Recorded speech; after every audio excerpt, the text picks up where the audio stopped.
मालवणातल्या लाल पोह्यांचा आपण गोड नाश्ता, उन्हाळ्याची सुट्टी पडली आहे, हलका फुलका पचणारा नाश्ता आणि हेल्दी. साऊथला जो आपण पोह्यांचा प्रसाद मिळतो प्रसिद्ध, तो आज बनवणार आहोत. मालवणात कोकणात थोड्या वेगळ्या पद्धतीने बनवतात, पण मी आज साऊथच्या पद्धतीने बनवणार आहे. झटपट होणारा, सगळ्यांचा आवडता आणि चवीला अप्रतिम. त्यासाठी मी लाल पोहे घेतलेत. ह्याच्यासाठी पांढरे जरी घेतले तरी जाड पोहे नाही, पातळ पोहे घ्यायचे. काजू, मनुका, काळे तीळ आणि गूळ. 2 कप लाल पोहे, अर्धा वाटी गूळ. गोड किती चवीने हवं त्याप्रमाणे. अर्धा नारळ ओले खोबरे घेतलं आहे. ह्याच्यामध्ये ओल्या खोबऱ्याची चव अप्रतिम असते. 2 चमचे तुपामध्ये पोहे पहिले परतून घ्यायचे, म्हणजे त्याला एक कच्चेपणा असतो, थोडासा एक स्मेल असतो, तो निघून जातो. अगदी 2 मिनटं परतायचे. काजू, मनुका तुमच्या आवडीनुसार. काळे तीळ तुपामध्ये छान खरपूस परतले ना की दाताखाली आल्यावर चव छान लागते. तर काळे तीळ चांगले 2 टेबलस्पून मी घेतले आहेत आणि हेल्दी पण आहेत. काजू, मनुका 2 चमचे तुपामध्ये छान खरपूस परतून घ्यायचे आणि त्याच्यातच काळे तीळ पण छान असे तडतडेपर्यंत परतायचे, कारण ते परतलेले तडतडलेले काळे तीळ दाताखाली आल्यावर छान असे मध्येच क्रिस्पी लागतात. छान परतून पोह्यामध्ये मिक्स करून घेऊया. थोडंसं पोहे तीळ तडतडले पाहिजे.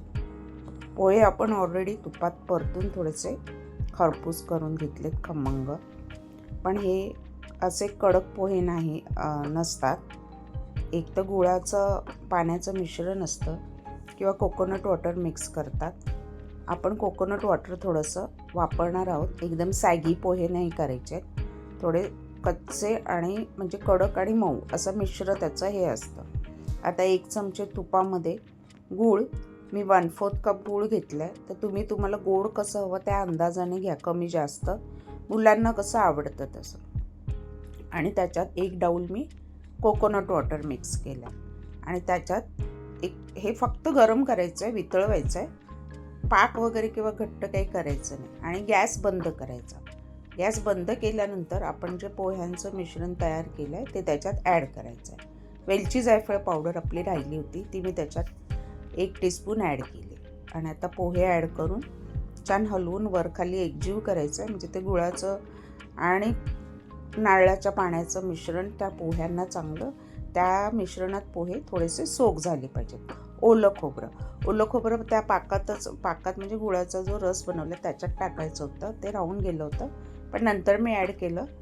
म्हणजे ओलं खोबरं थोडंसं त्याचं ते दूध सोडतं, पाणी सोडतं आणि मग पोहे थोडे भिजवायला मदत होते. पूर्ण भिजवायचे नाही आहेत, एवढ्याच प्रमाणात ते करायचं आहे. 2 कपाला 1 डाऊल नारळ पाणी घ्या. अर्धा नारळ ओलं खोबरं घेतलं आहे. 1/4 कप गूळ घेतला आहे आणि काजू, मनुका, तीळ तुमच्या आवडीनुसार आणि वेलची जायफळ पावडर. अप्रतिम नाश्ता सकाळचा, हेल्दी. मुलं मोठे सगळे आवडीने खातात. साऊथला हा प्रसाद खाण्यासाठी स्पेशली लोक देवळात जातात आणि खरंच खूप अप्रतिम लागतो. करून बघा साऊथचा पोह्यांचा गोड प्रसाद आणि मालवणचा हेल्दी नाश्ता.